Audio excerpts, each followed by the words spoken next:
नमस्कार, superfast top 10 news में आपका स्वागत है। मैं हूं आपके साथ समीक्षा दादीज। आइए बात करते हैं आज की तमाम ताजा खबरों पर।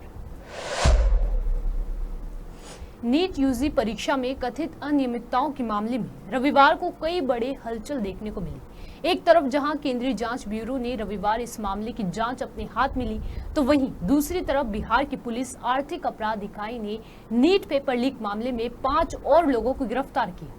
पेपर लीक मामले में बिहार में अब तक कुल 18 लोगों को गिरफ्तार किया जा चुका है। 18वीं लोकसभा का पहला सत्र आज से शुरू हो गया है। संसद सत्र के पहले दिन ही विपक्षी सांसदों ने संसद के बाहर जमकर विरोध प्रदर्शन किया।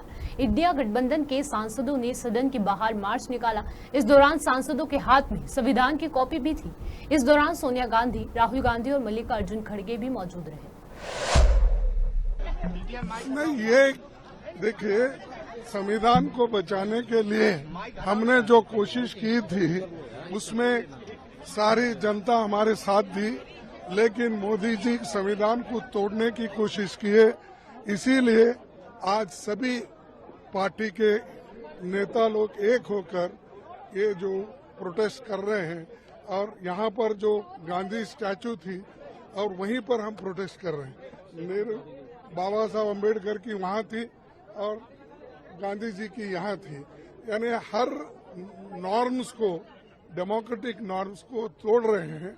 इसीलिए आज हम ये दिखाना चाहते हैं, भाई मोदी जी आप संविधान के तहत चलिए। इमरजेंसी की बात नहीं, देखो 100 बार यही बात बोलेंगे, और इमरजेंसी के 50 साल हो रहे बोले तो तुम इमरजेंसी से without declaring emergency you are doing it.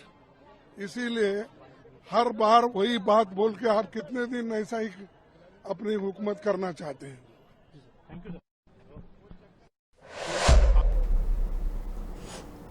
Bharat में आज यानी 24 जून को 18वीं लोकसभा के पहले सत्र की पहली बैठक शुरू हो गई। प्रधानमंत्री नरेंद्र मोदी ने 18वीं लोकसभा के सदस्य के रूप में शपथ ली। भाजपा के वरिष्ठ नेता Bhartrihari Mahtab pro tem speaker चुना गया है, जो आज और कल लोकसभा चुनाव में चुने गए नवनिर्वाचित सदस्यों को सांसद पद की शपथ दिला रहे हैं। लेकिन इस सबसे पहले प्रधानमंत्री नरेंद्र मोदी ने मीडिया को अपना बयान दिया और जमकर विपक्षी दलों पर निशाना भी साधा। आज हम 24 जून को मिल रहे हैं। कल 25 जून है। जो लोग इस देश के संविधान की गरिमा से समर्पित हैं, जो लोग भारत की लोकतांत्रिक परंपराओं पे निष्ठा रखते हैं, उनके लिए 25 जून न भूलने वाला दिवस है। कल 25 जून को भारत के लोकतंत्र में जो काला धब्बा लगा था, उसके 50 वर्ष हो रहे हैं। भारत की नई पीढ़ी इस बात को कभी नहीं भूलेगी कि भारत के संविधान को पूरी तरह नकार दिया गया था। संविधान के लीरे लीरा उड़ा दिए गए थे। देश को जेल खाना बना दिया गया था। लोकतंत्र को पूरी तरह दबोच दिया गया था। इमरजेंसी के ये 50 साल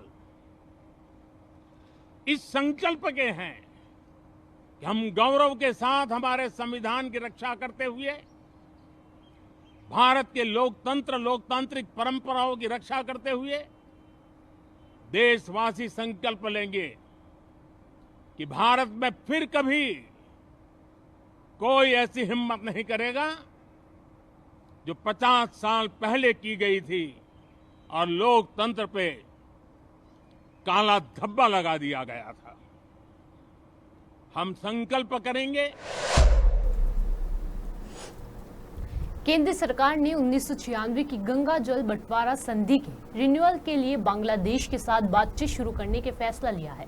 रिपोर्ट के मुताबिक पश्चिम बंगाल के मुख्यमंत्री और तृणमूल कांग्रेस सुप्रीमो ममता बनर्जी से लेकर नाराज है। बताया जा रहा है कि मामले को लेकर वे विपक्षी दलों के इंडिया गठबंधन के नेताओं के साथ संपर्क में हैं। सूत्रों के हवालों से बताया कि ममता बंगाल को बातचीत से बाहर रखे जाने से नाराज है।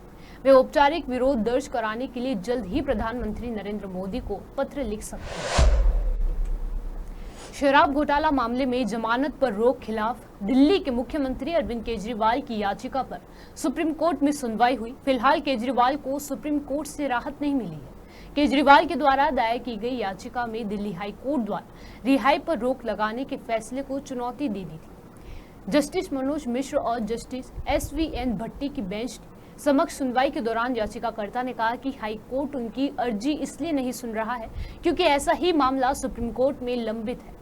सुप्रीम कोर्ट ने मामले की सुनवाई करते हुए कहा कि पहले हाई कोर्ट से अपनी अर्जी वापस लें, फिर हमारे पास आए। जम्मू कश्मीर में हालिया आतंकी घटनाओं को देखते हुए पुलिस आतंकवादियों की मदद करने वालों के खिलाफ कड़ी कार्यवाही करने की तैयारी कर रही है। जम्मू कश्मीर के DGP RR स्वैन ने बताया कि ऐसे लोगों के खिलाफ एनिमी एजेंट्स एक्ट के तहत एक्शन लिया जा सकता है। DGP RR स्वैन ने कहा कि पुलिस बाहर से आने वाले आतंकवादियों की मदद करने वालों के खिलाफ कठोर एनिमी एजेंट्स एक्ट के तहत कार्रवाई कर सकती है। एनिमी एजेंट एक्ट UAPA से भी अधिक कठोर होता है। आज के दिन में पुलिस के सीनियर सर्कल्स में खाली जम्मू कश्मीर नहीं पूरे देश में, और खासकर मैं जम्मू कश्मीर के लिए कहूँगा कि हमारी टेररिज्म और सेपरेटिज्म की चैलेंज भी इंटरनेट के साथ मैं तो कहूँगा कि 75% जुड़ा हुआ है। अब ये परसेंटेज बहस हो सकती है, मेरे साथी अफसर कहेंगे नहीं वो 85% है 65% है, पर internet is becoming the medium of sustaining terrorism and separatism in Jammu and Kashmir. अगर ये मैं स्टेटमेंट देता हूँ, मैं सच्चाई से बहुत ज़्यादा दूर बिल्कुल नहीं हूँ। In fact cyber crime is broad in its context and it can actually go and touch all other conventional crimes. एक मर्डर भी एक साइबर क्राइम हो सकता है अगर करने वाला और कंस्पिरेटर्स और को अक्यूज्ड और साथी इंटरनेट की इस्तेमाल किया हो प्लानिंग करने के लिए, एग्जीक्यूट करने के लिए, सामान लाने के लिए, एस्केप डिजाइन करने के लिए। Strictly speaking, if internet has been used to commit a crime, whether it is a financial fraud or any other kind, I think you can. Gaza city के नजदीक स्थित ट्रेनिंग कॉलेज में बने राहत सामग्री वितरण केंद्र पर इजराइल के हवाई हमले में 8 फिलिस्तीन मारे गए हैं। इस बीच मिस्र सीमा पर स्थित रफा में इजरायली टैंक अब शहर के अंदर तक पहुंच गए। वहां पर बीते 1.5 महीने से इजरायली सेना और फिलिस्तीन लड़ाकों के बीच भीषण लड़ाई चल रही है। कई लोगों के मारे जाने की सूचना है। तमिलनाडु के कल्लाकुरिची जिले में अवैध शराब से मरने वालों का आंकड़ा बढ़कर 57 तक पहुंच गया है। उधर पुलिस ने जहरीली शराब की आपूर्ति करने वाले मुख्य संदिग्ध को गिरफ्तार कर लिया है। बताया जा रहा है कि मेथनॉल युक्त शराब पीने से इन लोगों की जान गई है। सऊदी अरब में इस साल भीषण गर्मी कहर बनकर आई है। इस बार हज यात्रा करने पहुंचे 1300 से अधिक लोगों की इस चिलचिलाती गर्मी के कारण मौत हो चुकी है। हर दिन मौत का आंकड़ा बढ़ता ही जा रहा है। सऊदी अरब के स्वास्थ्य मंत्री ने कहा कि 1301 मौतों से 83% बिना पंजीकृत के आए तीर्थयात्री थे, जो पवित्र शहर मक्का और उसके आसपास हज की रस्में निभाने के लिए भीषण गर्मी में लंबी दूरी तय करते थे। लाखों लोगों को चिलचिलाती गर्मी का सामना करना पड़ रहा है। किसानों को सिंचाई के लिए अपने खेतों में पानी का इंतजार है। इस बीच भारतीय मौसम विज्ञान विभाग ने अपने नए पूर्व अनुमान में कहा कि मानसून 3 जुलाई तक पूरे देश में फिर से बढ़ना शुरू करेगा और उत्तर पश्चिम भारत में बरसने लगेगा। इससे दिल्ली के साथ साथ पंजाब और हरियाणा जैसे कृषि प्रमुख राज्य शामिल हैं। वहीं हम आपको बता दें कि 11 जून के बाद से मानसून की रफ्तार सुस्त हो चुकी है। गुरुवार को मध्य भारत के कुछ हिस्सों में ही ये थोड़ा आगे बढ़ा है। अल नीनो भूरेखीय प्रशांत क्षेत्र का चक्रीय वार्मिंग है जो दुनिया भर के मौसम पर एक व्यापक प्रभाव डालता है। भारत में ये आमतौर पर कमजोर मानसून के मौसम का कारण बनता है। ला नीना इसके विपरीत घटना है। इसके कारण भारतीय उपमहाद्वीप में अधिक बारिश होती है। सुपरफास्ट टॉप 10 न्यूज में आज के लिए सिर्फ इतना ही। देश और विदेश की तमाम बड़ी खबरों से जुड़े रहने के लिए देखते रहिए पॉपुलर टीवी। धन्यवाद।